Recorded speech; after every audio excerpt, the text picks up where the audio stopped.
At number 76 on the iconic 100 is the 1989 Hoops David Robinson card.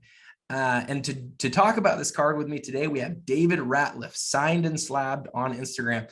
David, I'm really interested to know, what do you think about this card coming in at number 76? So I'm a little surprised that it's this low on the list, but I do think that is somewhat a factor of perceived value. But this card, when you consider the timing of the hobby in the late 80s and the reemergence of basketball cards at that time, and we've heard tons of the stories about, 86 Fleer sitting in your 7-Elevens and grocery stores forever. So I owned a card shop when I was in high school, and these were some of the early cases of boxes that I got into the shop, and I'm telling you, you couldn't keep them. Everyone wanted that David Robinson card.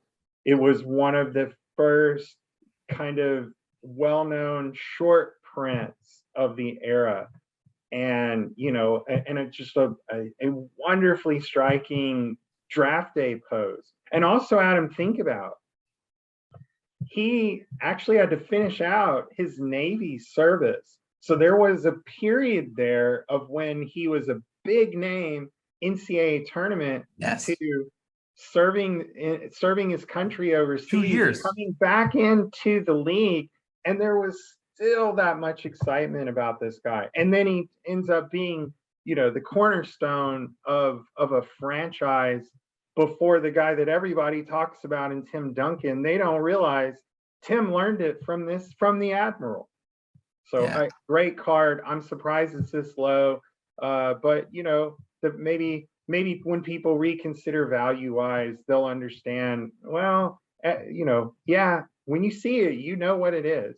This is a perfect example where how iconic a card is does not mean how valuable it is. There are a lot of these cards. There's tens of thousands of this card out in the world, right? And so it's a few bucks. It's not an expensive card, but when you can think about a card and you know instantly what number it is, right? Like Michael Jordan's Fleer is number 57, right? This is card 138. It is one of the most important, one of the most iconic cards in the history of basketball cards. I had a David Robinson basketball hoop in my bedroom, right? And I wasn't even a Spurs fan, but we all loved David Robinson when he came out. I think part of it had to do with that weight that you talked about. Right. And so then you've got this very first, set that came out, made by the Hoops company. Yep. And the very the card from the set that everybody wanted was this card.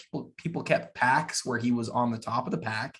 They didn't open them, right? And as a measure of this card's greatness, my brother-in-law a few years ago was like, hey, come look at my collection, let me know if it's worth anything.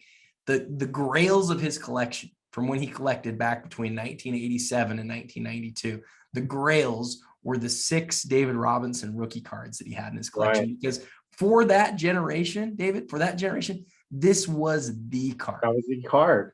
And Adam, think about what a scoop this was for Hoops.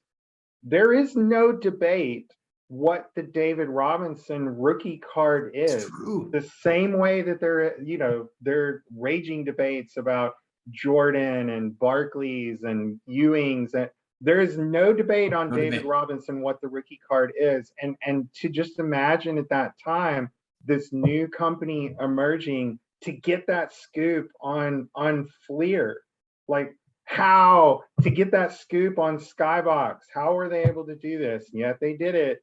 So that it's the one. If you're going to have a David Robinson rookie card, that's what you're looking for.